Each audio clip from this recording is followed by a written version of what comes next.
This is Criteria.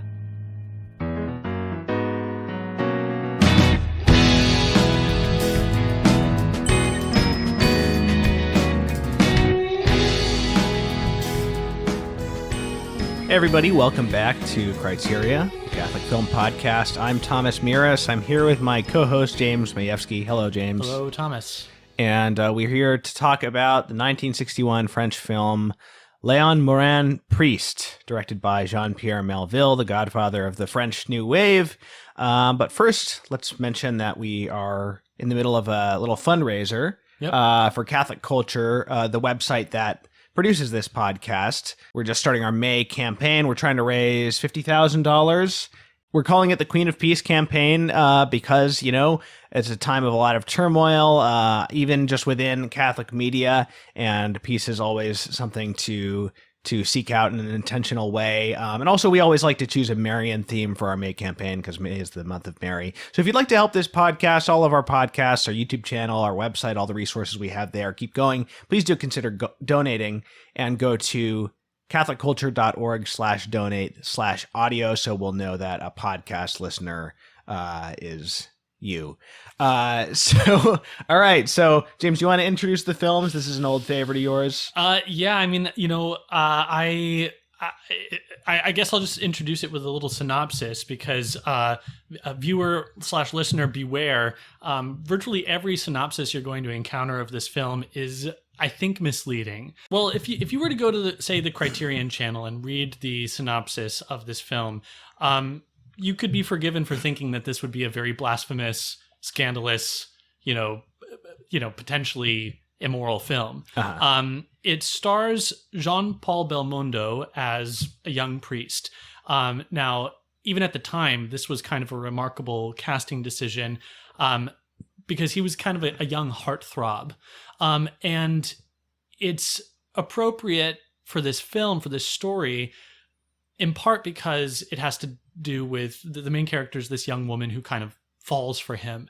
In fact, a lot of the women in the village sort of start seeing this young priest, and already I'm making it sound like it's more naughty of a film than it actually is. Uh-huh.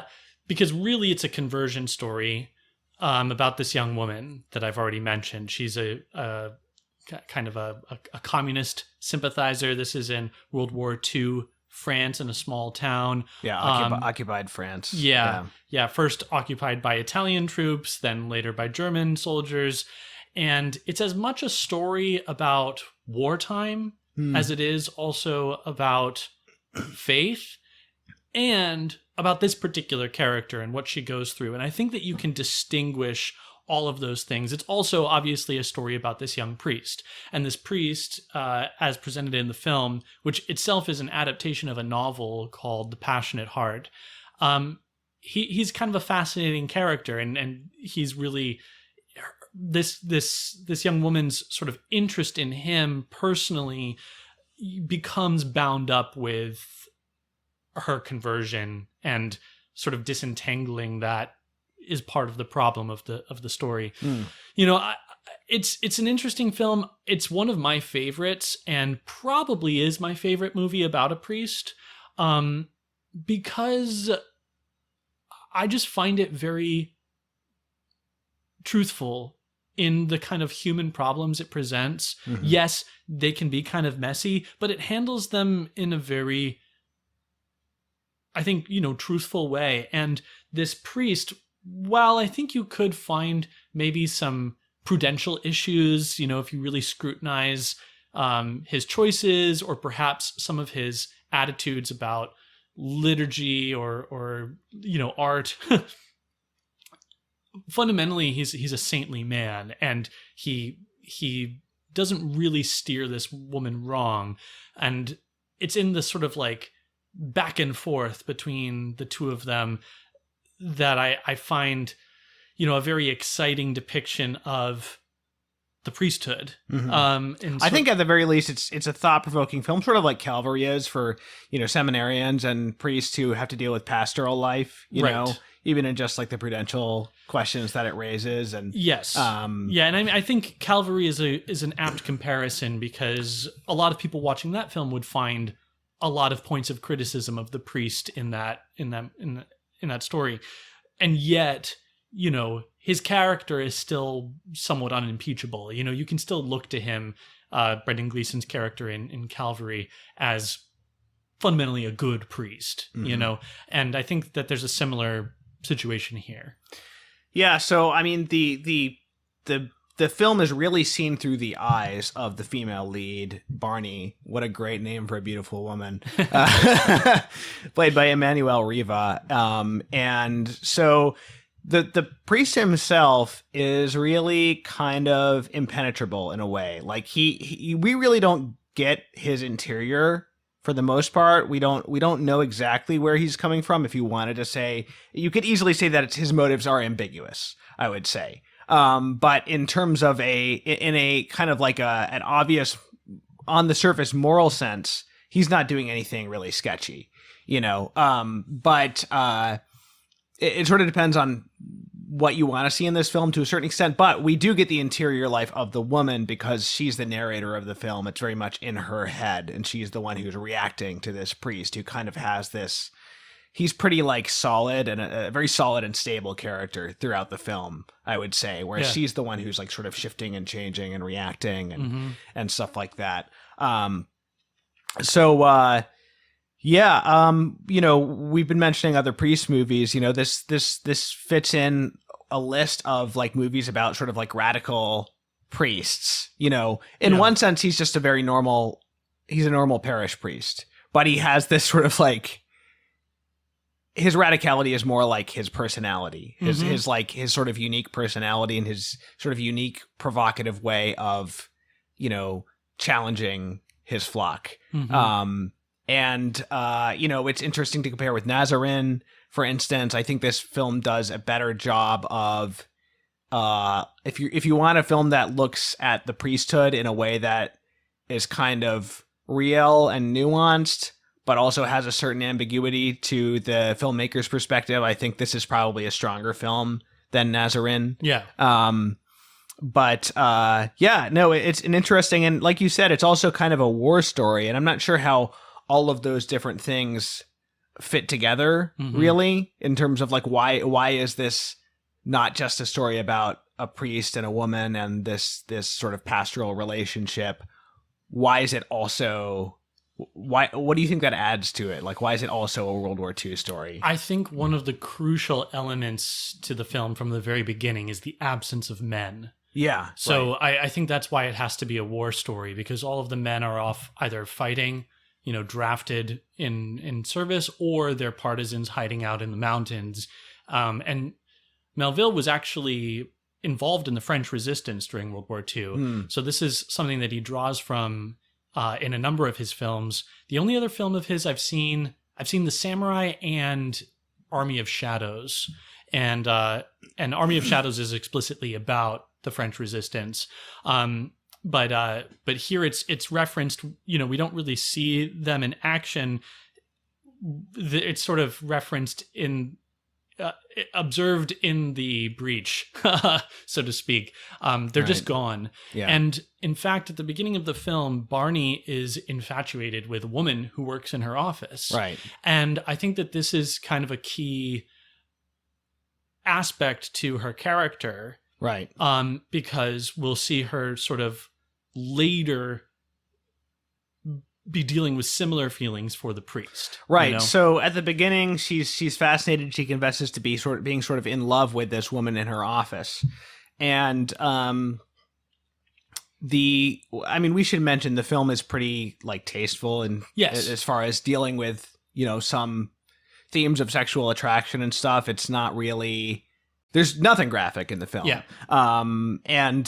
So anyway, she's talking to a friend about it, and this woman, Sabine, she says, Sabine fascinates me because she's like a young man.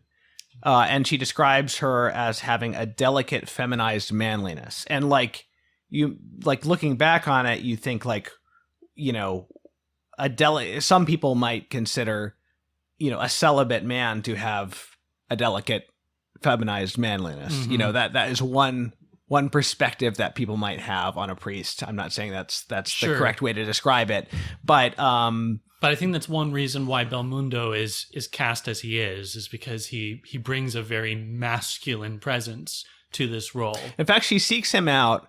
Her original reason for going to the church is because she wants to mess with somebody. She wants to mess with a priest. I don't think she's going in there to seduce a priest or anything like that. She's just going in there to go into the confessional and say things like religion is the opium of the people. Yeah.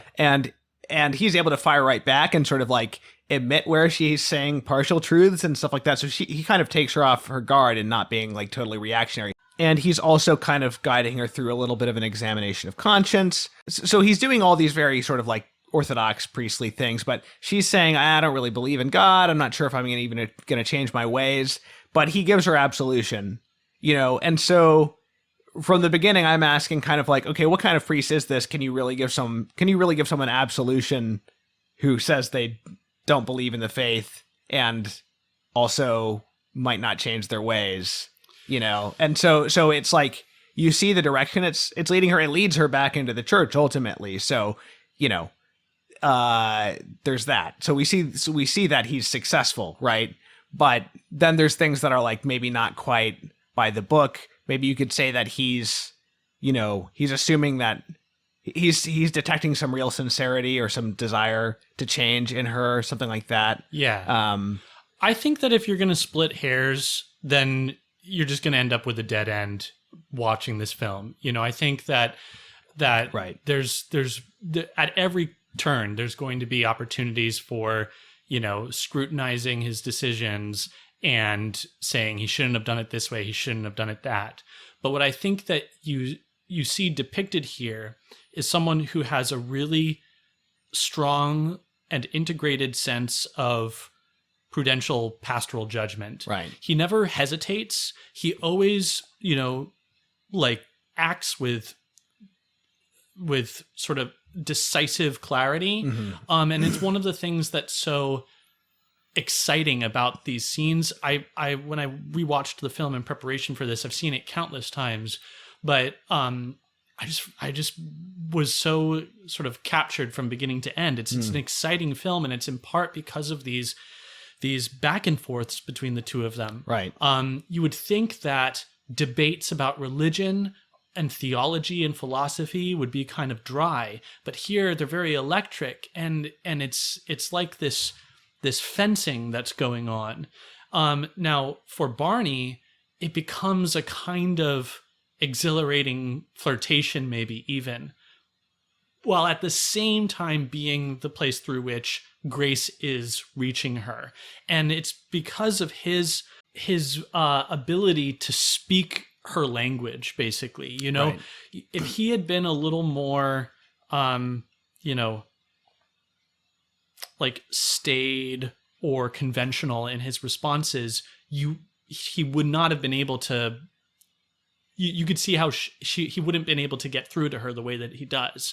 But it's precisely because he's able to sort of upset her expectations that a space opens up for her to be receptive. Mm-hmm. So I think that, there's plausible deniability for him in this confessional scene. I don't know sacramental theology. So I can't speak to, the specific decision to grant her absolution. But it seems to me that there's plausible deniability that, a priest in his circumstance might kind of, be giving a wide, a large benefit of the doubt. Right. She's groping in the dark, and he helps her to a kind of repentance such that she's able to give. Now, maybe he should have, withheld absolution and offered something else instead. But right. In part, what he's able to do is offer her a penance, right? And it's that more than the absolution that is shown in the film as having an impact on her. This penance that she's asked to perform of kneeling on the stone, and saying whatever prayer she can. So, I think that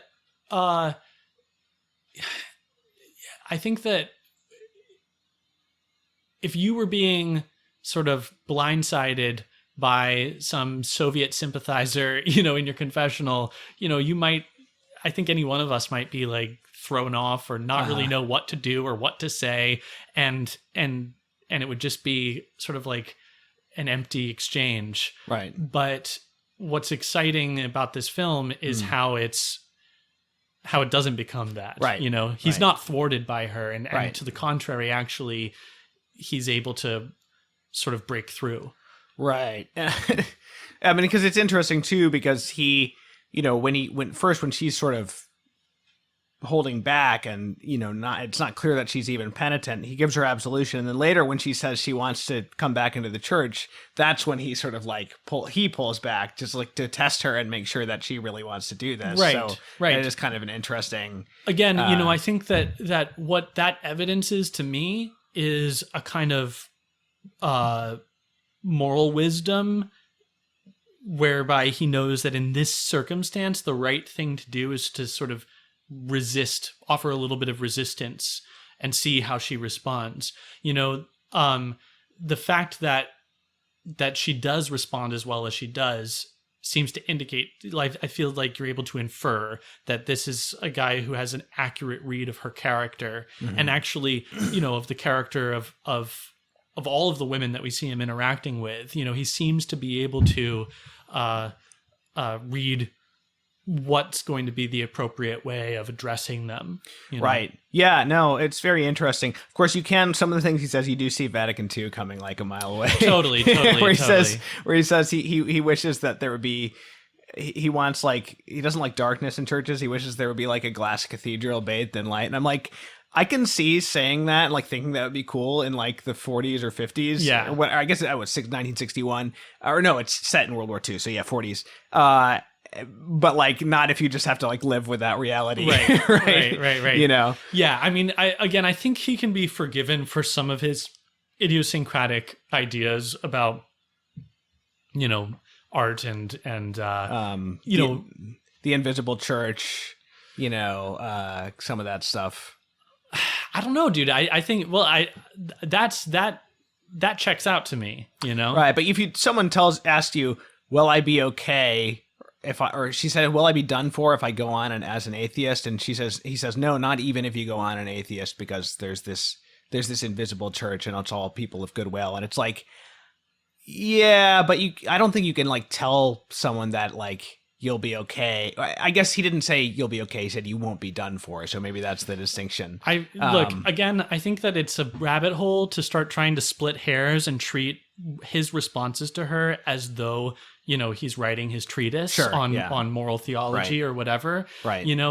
I think that he's responding to her in a mode that he's intuiting is going to be the accurate way of responding to her. Right. That it's not going to be fruitful to emphasize that she's damned without conversion, because I think he probably is able to understand that it's that kind of response that she's probably already heard, already expecting, and is already allergic to. Right. But that when he points to a reality, which is that, and this is something that is echoed even in Calvary, when he says the limits of God's mercy have not been set.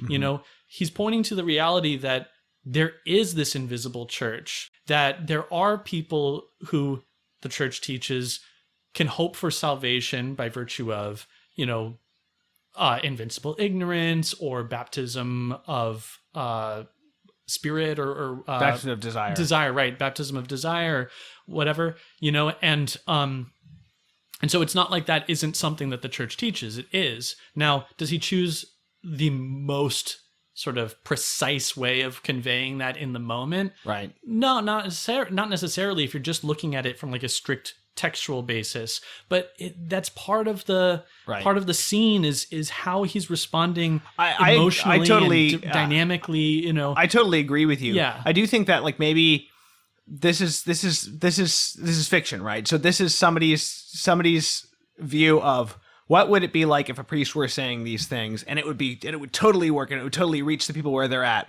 And now, like, of course, that's how the church handles a lot of these things, and we don't see it always working or Right. whatever. So in this case, like in this fictional scenario, it totally works because it's this character and this character. Right. But I totally agree with you that it's not that he's setting up some kind of dogmatic, right, system or because something. there's still a rigorousness that he advocates for. Right. He does push her toward, commitment and repentance and changing her life. Right. So, when it comes time to sort of lay on the gas, Yeah. he does that. Right. But in these opening, exchanges, he's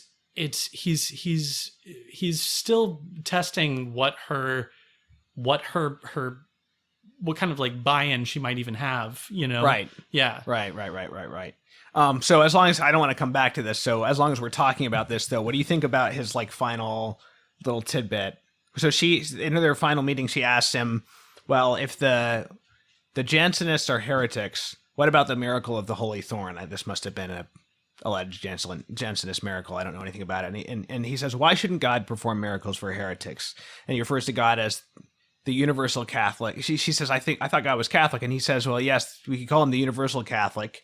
But there are many mansions in heaven. And she says, contradictory mansions. And he says, maybe.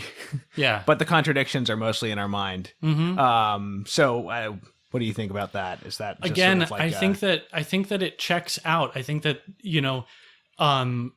I took a look actually at the book. I have the novel and I've read it. And in there, it's just simply, he doesn't even add the qualifier of universal Catholic. He says, yes, we can call him Catholic in our temporal language.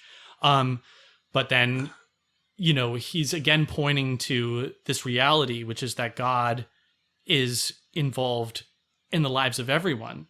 And as far as I'm concerned, God's working miracles in everybody's lives. Mm-hmm. So yeah, you don't have to be a perfect, Orthodox believer. You don't have to be a saint to have miracles worked in your life. Mm-hmm. But if he's going to say that that there are contradictions in our mind, well then, yeah, sure. Like there's a lot of things that I think are contradictory that aren't. And, that growing up, I might've thought were mutually exclusive, but that aren't.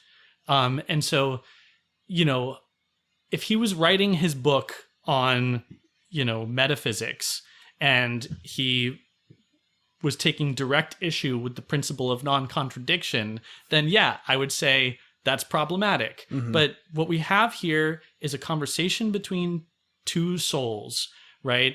And one of them is a father trying to shepherd his daughter to the truth. So he's choosing the language that's most adequate to that exchange. Again, if you want to play referee and try to break it down, you can probably call foul on any number of expressions, but it's the result is, I think I would contest, is ultimately a film that is about conversion, that right. points to Jesus, right. that, doesn't undermine the faith and its intellectual rigor and its human relevance, right. Right.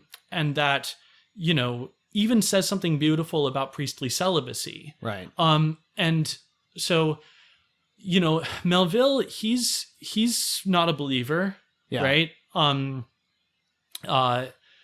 I don't know the details of his beliefs, but he's probably also an atheist, communist sympathizer himself, right? And you could see how he might be drawn to this kind of a characterization right. of a priest. But I think that tellingly, he does not use this character to undermine the church or right. undermine the teachings of Jesus or to undermine priestly celibacy yeah. or any of that. Right. And if, yes, it's a fictional story, but if these exchanges seemed to be false, mm-hmm. then the movie would be useless, right. But it's precisely because there's such human truth yeah. that comes out of this. Yeah. And it's mainly through the performance of, what's her name? Riva. Emmanuelle Riva. Emmanuelle Riva. Yeah, it's a pretty interesting performance. Oh my gosh, she's amazing. Yeah. I mean, everybody talks about Belmondo in this film, and granted, he's very good. But she goes all over the place, from sort of like girlish, triviality to, aggressive seriousness to, domestic warmth to, despair and anguish. It's really amazing how sharply she can shift and the clarity that her performance brings to a lot of these exchanges with the priest, where the subtext, you can feel it, Right. So she has a very like open, transparent kind of expression, she's always making these kind of like bemused faces, or these just kind of like odd little, twist of the lip. Yeah, or, sure. Sure. It's interesting. There's like a childlike quality to it. I would agree. She's very expressive, but there's one scene in particular, when she kind of, occurs about halfway through the film, and she kind of comes in to test him. So much of her exchanges with him are testing him. Mm-hmm. And I think you could, just as an aside, you could talk about that from a psychological viewpoint. She's a single mother, you don't really know where this other man is, that was the father of her child. Right. We get some information about Léon Morin's parents, but we don't hear anything about her family. Yeah. So we see her interactions with other men, other soldiers, and a lot of them are negative. Right. So when she's testing him, I think that there's reason to believe she has good reason to be suspicious, right. But yeah, she comes, it's the scene about halfway through, she comes to see him and she tests him, and she gets very confrontational, specifically on the subject of sort of chastity, but then she retreats, and there's this wonderful shot of her slinking into the shadows of the bookshelf. I don't know if you recall this moment. Yeah, I do. But she's sort of like receding, and she says something like, why do you, what, like, she says, why am I so, I don't remember the exact words. She's why am I so terrible to you, or why am I so mean to you, something like that. Right. But he says, it's how you are. Right. It's amazing. And you can just see her kind of turning in on herself, and pride taking over again. One of the things that I find so exciting is how the spiritual struggle is dramatized and sort of externalized. You see it in her and in her performance, because it's not as simple as just seeing the light, and converting. It's right. This process where she has these ups and these downs, right. And it's like this, there's this, I once had a spiritual director describe conversion to me as like, a spiral upward, because there's cycles, and it's not just a straight shot, but you're going to be kind of circling the target and getting closer and closer. And I feel like you see that in her, and how old struggles resurface later in the film. You can see in her temptation, which really doesn't manifest very explicitly until very late in the film. Right, her temptation, towards, affections for Léon Morin, you can see how it's kind of a reprise of these older sins. And I think it only happens after she decides to come back to the church too. So once she's really made herself vulnerable in a way. Mm-hmm, mm-hmm. Yeah. But it's like she's still dealing with, conversion doesn't not necessarily wipe away a lot of these entrenched weaknesses, right? Yeah, and she's still lonely. Exactly. And doesn't have a husband. And, exactly. So like that's what to me, one of the things that's so great about it is that realism, that kind of spiritual and psychological realism that's displayed here.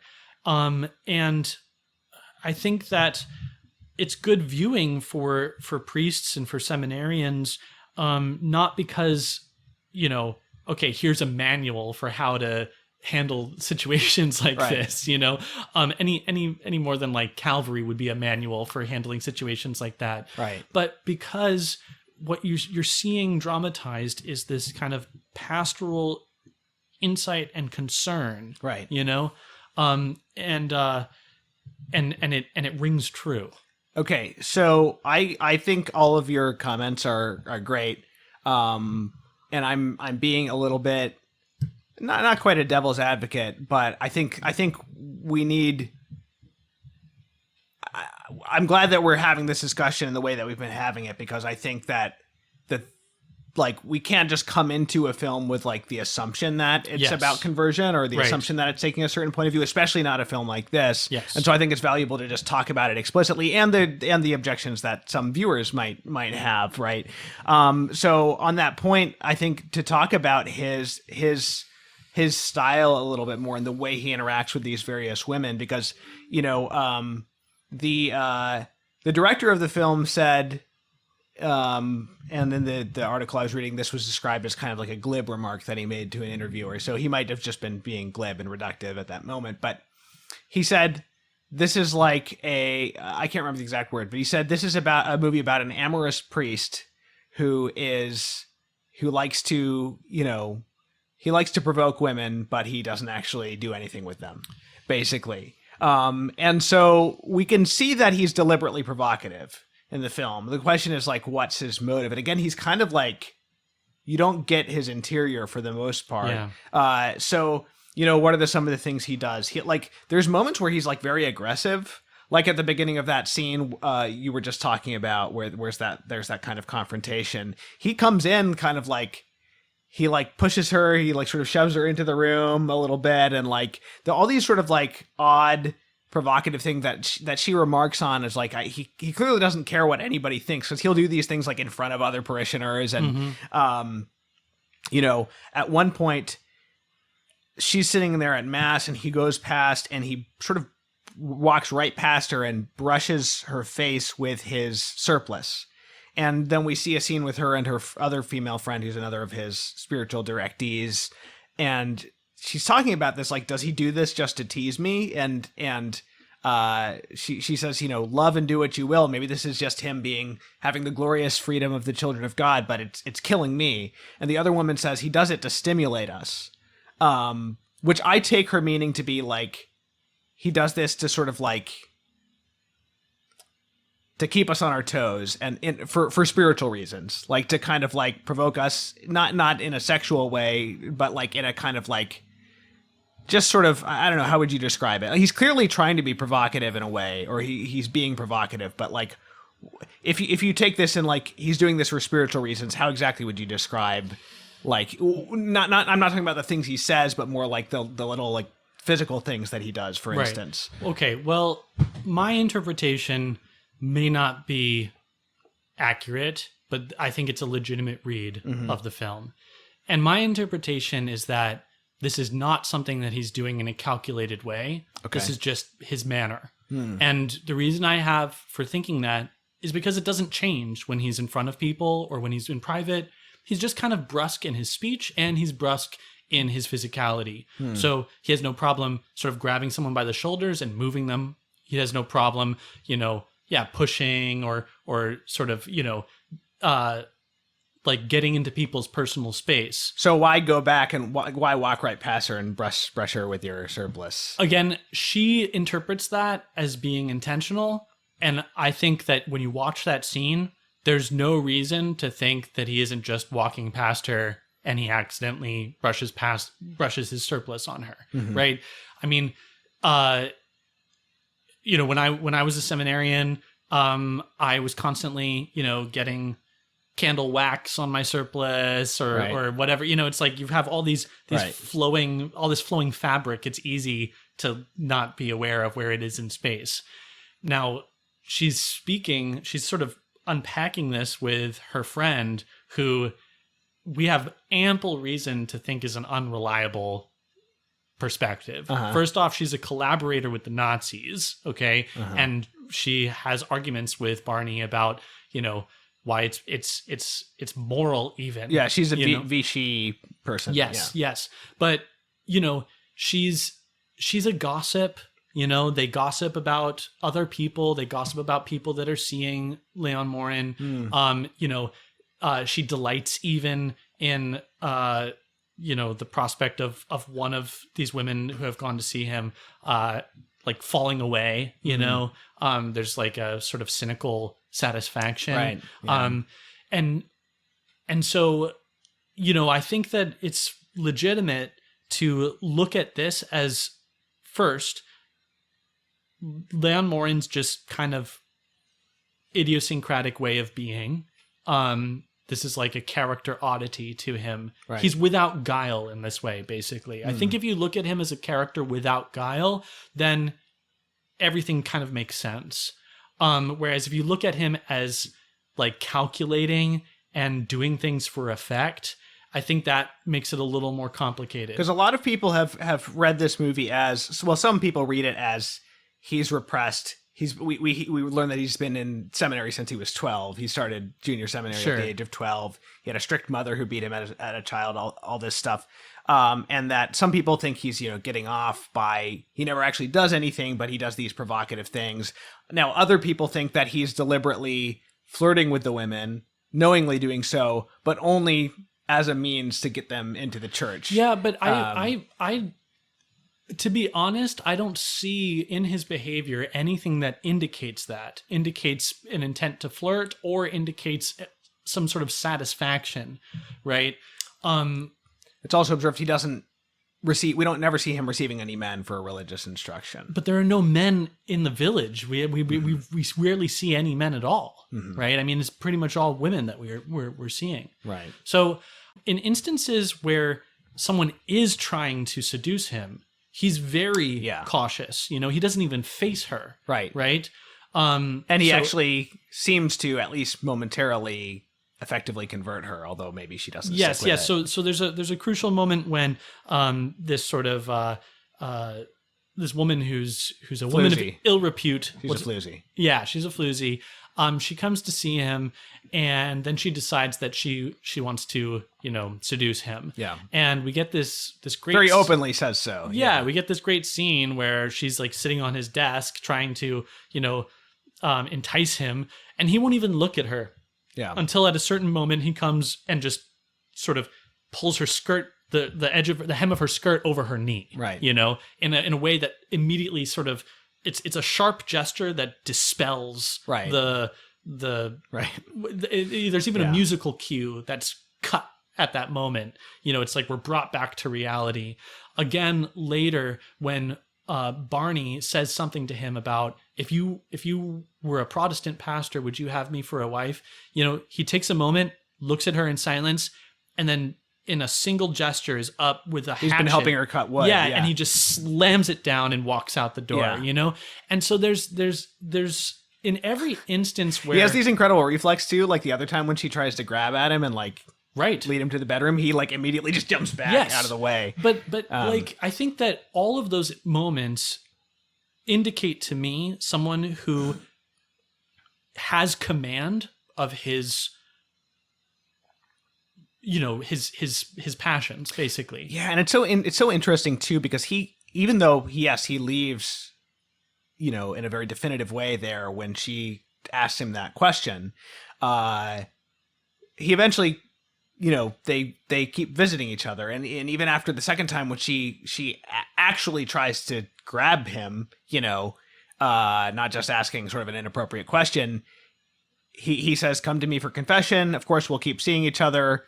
We'll keep talking about what's the name of the book? Imperio-criticism. Something dogmatism and imperio-criticism. And it's like, why is he even reading these books with her? But some of the books he picks are kind of funny. But well, she's clearly intellectual. Right.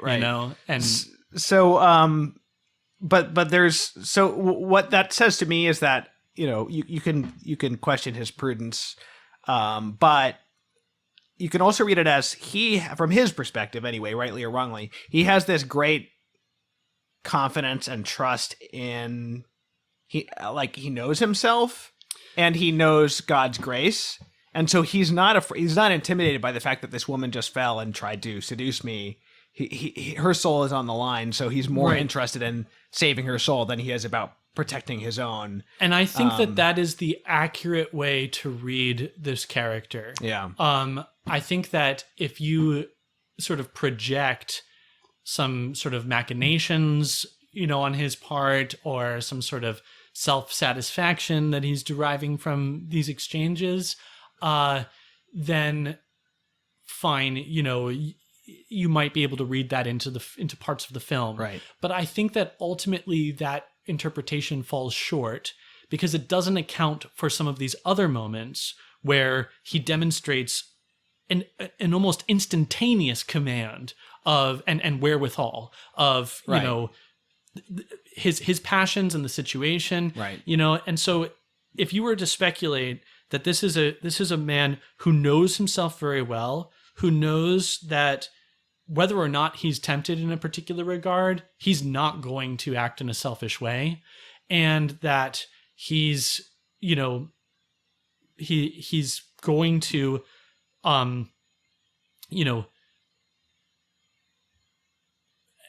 basically be pastorally present to these women in a way that perhaps many other priests wouldn't be able to. Right. Yeah. Because he's confident that there's not going to be, that he's not going to let any selfishness into that.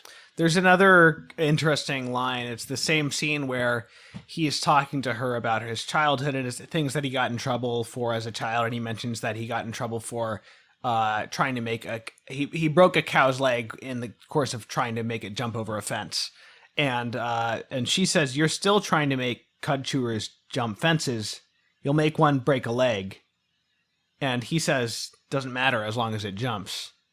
And so we get this sense that there is kind of there is a sense in which he's aware that he pushes things. He pushes people to their limits. If not being deliberately provocative per se, he in like an overly calculated way, and he pushes people. And so you do wonder about his prudence, not so much for his sake, but for the sake of these women who, at least in Barney's case, definitely have feelings for him, and the falls that he might provoke if he were to take things more slow, more cautious. Maybe he could get the same results without the same risk, because he's She says you'll make one break a leg. And this clearly subtext is you're pushing me and I'm in danger here. And he says doesn't matter as long as it jumps. As long as the end result is you getting closer to God. But yeah, I mean, it's interesting. The other take on it, I suppose somebody might read it, is that maybe there's a bit of arrogance in him in that he knows himself and he knows he's not going to fall, but he's a little reckless or careless with the feelings of other people in the course of getting them to the place that he wants them to be. But yeah, I don't disagree with your reading of the film. I think it's how I read it. It's how I want to read it. I wouldn't say that all other readings are necessarily wrong, or all other slight differences in reading anyway. But I would say that many other readings are going to be incomplete, that aren't going to sort of sufficiently account for this character. I think that the simplest explanation is probably the preferable one, right? And that if you look at him just simply as a man without guile, and the reason he's provocative, the reason he doesn't care what people think, is because he really just doesn't think about what people think. Right. And so he's just going to act with a kind of straightforwardness, maybe a kind of, there's an unmannerly quality to him that maybe speaks of his peasant upbringing or something. But it's that quality that is instrumental in achieving the conversion of Barny. Now, you know? Do you think that the film makes it clear that in the end she is, converted? No. Or yeah. Because it ends in this, after this final conversation, which I already mentioned, where they're talking about the Jansenists. This is the final conversation because he's being transferred. Yeah. And he does say we'll see each other again, not in this life, which is obviously, a consoling thing. But we end with her desolation. Yeah. She's crying, she's stumbling out of his rectory, and then the final shot is this very harsh, not harsh music, but this is, I don't know how you describe the music, but it's not a happy cue. No. And him just standing in this very stoic manner on the top of his staircase.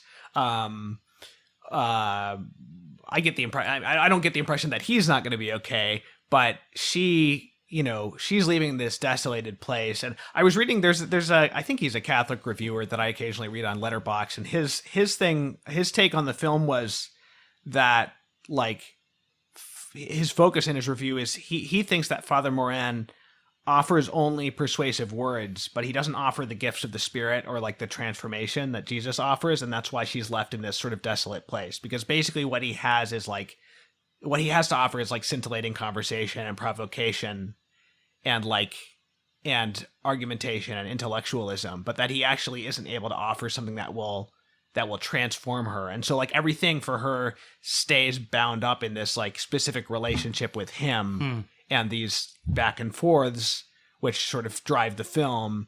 And then so she's left with, I don't know if this is how this reviewer would put it, but the impression is I think his view is that she's left with nothing at the end because she hasn't been given something that actually has transformed her. She's got this intellectual back and forth, and maybe this by the end of the film, this sort of emotional dependence on him in this way that she's seeking a husband figure, she's seeking a father figure for her daughter, which is a role that he's able to play a little bit. Right. Right. But yeah, I mean, well, I think that fine, So here we're taking for granted that he is not doing anything weird sexually, and that he's trying to make her a Catholic. Fine. But the question is what does he ultimately end up with at the end? She's left in devastated silence, basically. Yes. And yeah, I think that, probably you can read it pessimistically and say to yourself, she's going to leave from here and she's going to abandon the faith, and it was all bound up in this personality, and now she has nothing. Or you can look to this moment at their home, this sort of this final goodbye with him tucking the child to bed, and she offers this prayer to God saying, thank you for giving me more than I asked for. I think that's the appropriate hermeneutic for viewing this ending. Yeah, because earlier she had prayed to God in a very blasphemous way, let me have a fling with him just once, know. So that's what she's referring to. God gave her more than she asked for, which is a spiritual relationship. Yes, yeah. Right. Now, then that's the last word we get, at least on the romantic aspect of their relationship. Exactly. Now, the work of conversion continues, right? So it's still going to be painful when she goes back, however many days or weeks later, for this final goodbye, But it's part of that spiral, upward, that now she's going through another sort of period of desolation, and she'll be able to offer another prayer in her anguish that will, take her to the next level, know. I think that's probably I think that's a more appropriate way to read the ending, because it accounts for all of this other stuff that's happened in the film, and doesn't just simply negate it. Now, specifically to the point of, he doesn't give her the gifts of transformation in Christ.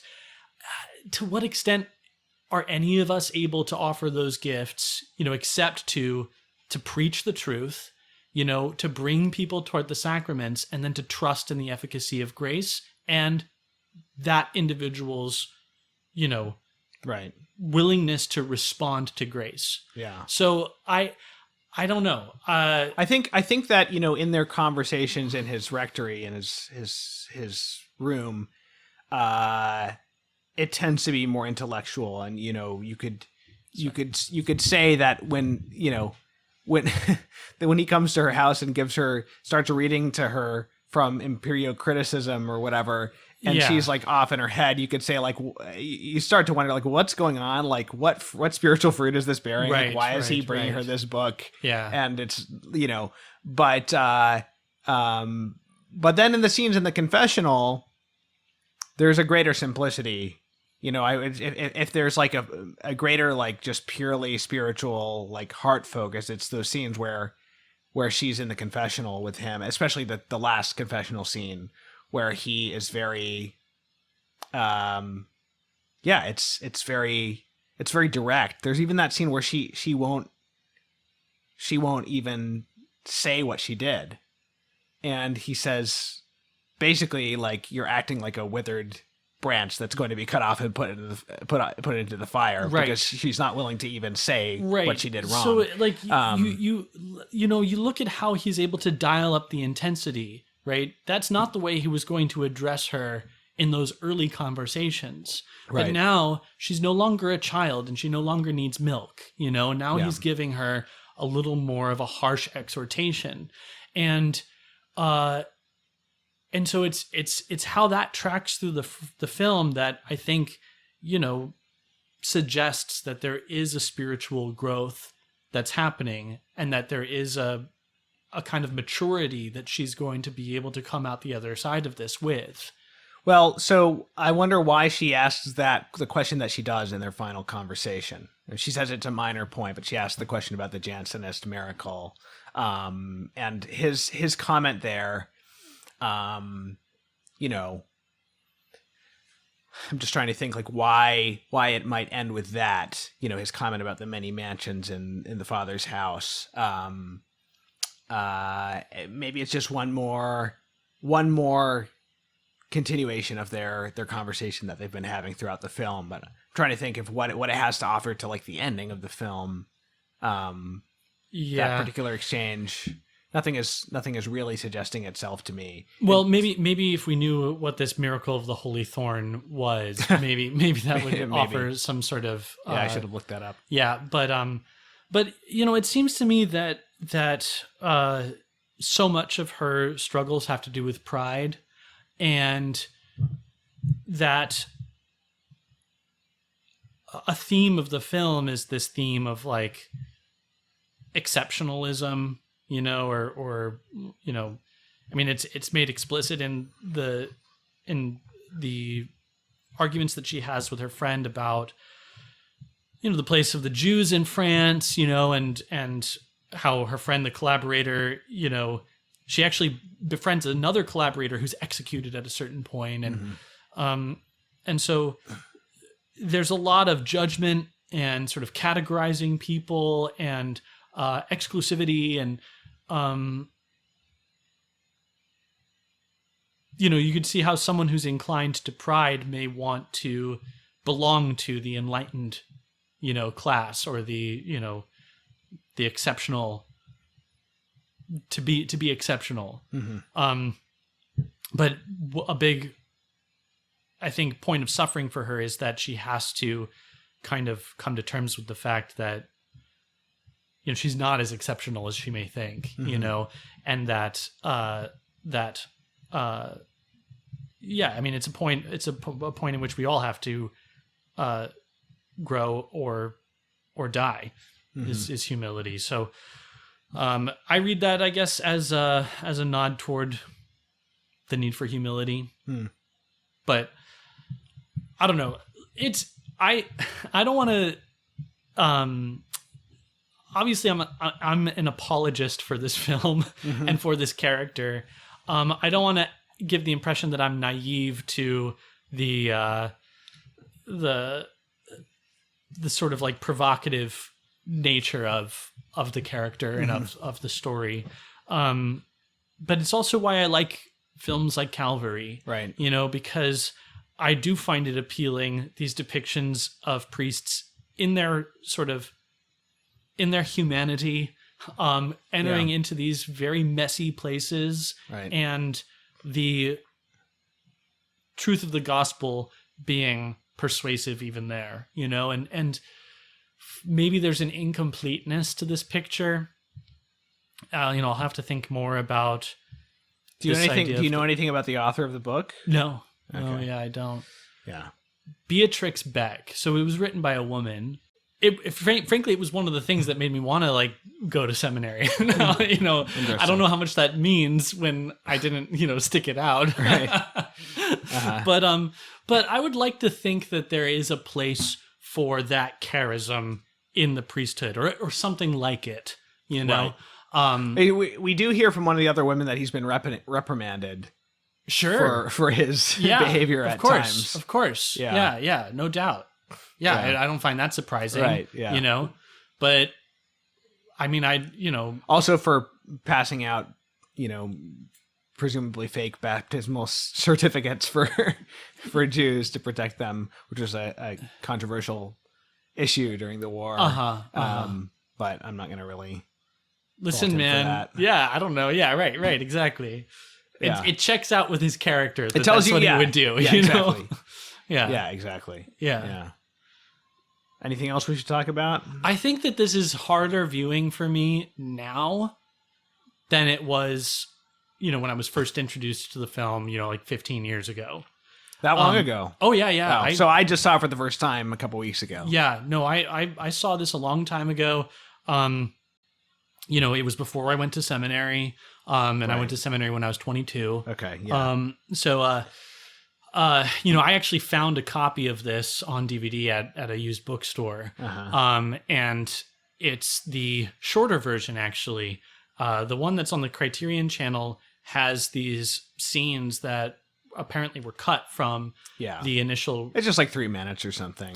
No, it's more than that. Oh, really? Yeah. Okay. There's maybe it is just 3 minutes. It's a few scenes. I was surprised watching it because I was like, I don't remember these scenes. Oh, okay.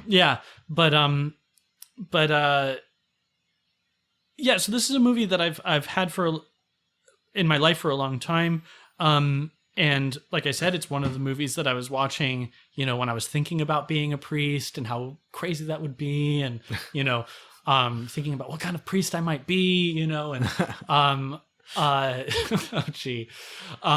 saying that I was going to be the kind of whatever.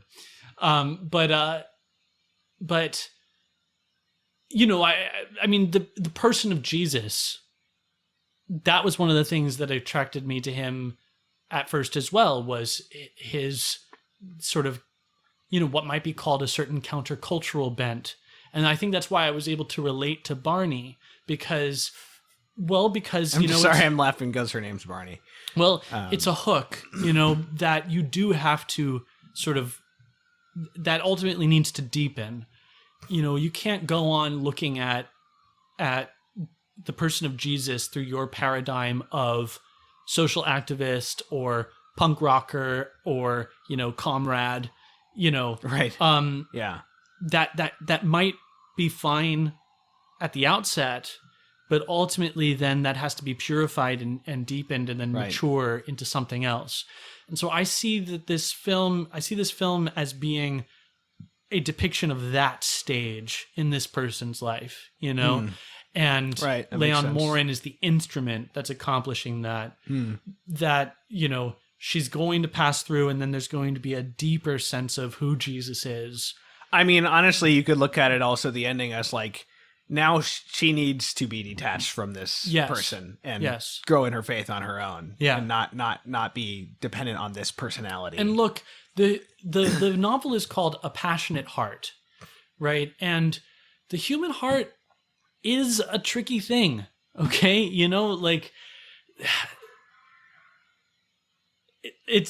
There's no accounting for sometimes these affections that need to die, and so yes, if things had been, you could speculate, maybe if things had been played differently, she wouldn't have had such strong feelings, and then there wouldn't be, this suffering that she would have to go through. But I don't know, it's just, this is a suffering that people have to go through sometimes, unrequited love, impossible love. What I'm saying love here, I'm really just talking like strong passion, strong affections, especially if you're someone who's been living,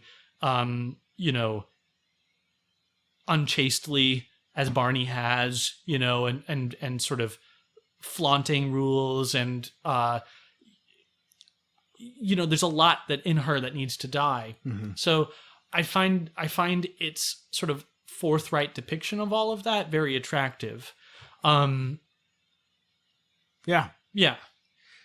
Again, it's a film that it sounds more scandalous than it actually is. Yeah. I would recommend this over Nazarene any day of the week. Yeah, I agree. I think that its depiction of the priesthood, it's much more real. Yeah. Its depiction of priesthood, it's depiction of conversion of people. It's commentary about, the church, I think is all better, right. Than what we get in Nazarene. Right. So, and ultimately, I think its character is more provocative, right. than the character in Nazarene. Right. And in a lot of ways, that character in Nazarene is supposed to be a provocative priest character, right. Also. It doesn't come off as too real to me. Right. Exactly. Yeah. But I could see a character like this guy, who's very simple. He doesn't have many belongings. This is also one of the things that Barny finds attractive about him, is that, she notices the patches on his cassock, but another thing that I like about the film too is that it doesn't shy away from depicting the sacramental life, so we see the importance of confession. Right. He talks about it. He says, confession is a chore for me too. I have to confess often. We see him celebrating mass, and,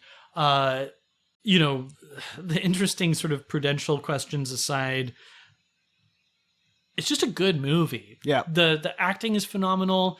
The music is really well. Yeah, great sort of jazzy soundtrack. Yeah. Really well utilized in a lot of moments. It has a very great cinematic quality. The moment of her conversion in the attic is so awesome. Yeah. She's sitting alone in this attic. The light from the window is sort of hitting her face. She's just cleared out all this rubble, and so that's very sort of symbolic. Right. And then you get this swelling of music as you sort of see it sort of passing over her face, in her eyes. This dawning realization, and the voiceover tells us it was at that moment that disaster struck, or something like that. Yeah. It's a good flick. Yeah. Well, okay, so that's Léon Morin, Priest, and I really enjoyed it too. I don't have much else to say about it besides that, but I think it's very good. I would have liked to. It would be interesting to discuss this film with the priest and see what they think. But right. Yeah. All right. Well, everybody, next time we are getting back to Terrence Malick, right? Yep. So we're doing Terrence Malick's The New World in the next episode. And everybody, again, don't forget to help us out if you want to donate. CatholicCulture.org/donate/audio. Help us reach our $50,000 goal. Thank you very much. We'll see you next time. Criteria is a production of CatholicCulture.org. Check out our other podcasts, including Way of the Fathers, an early church history podcast hosted by Jim Papandrea, Catholic Culture audiobooks bringing to life classic Catholic writings, and the Catholic Culture Podcast, an interview show exploring Catholic arts, culture, and issues. You'll find all of this, as well as Catholic news, commentary, liturgical resources, and much more at CatholicCulture.org.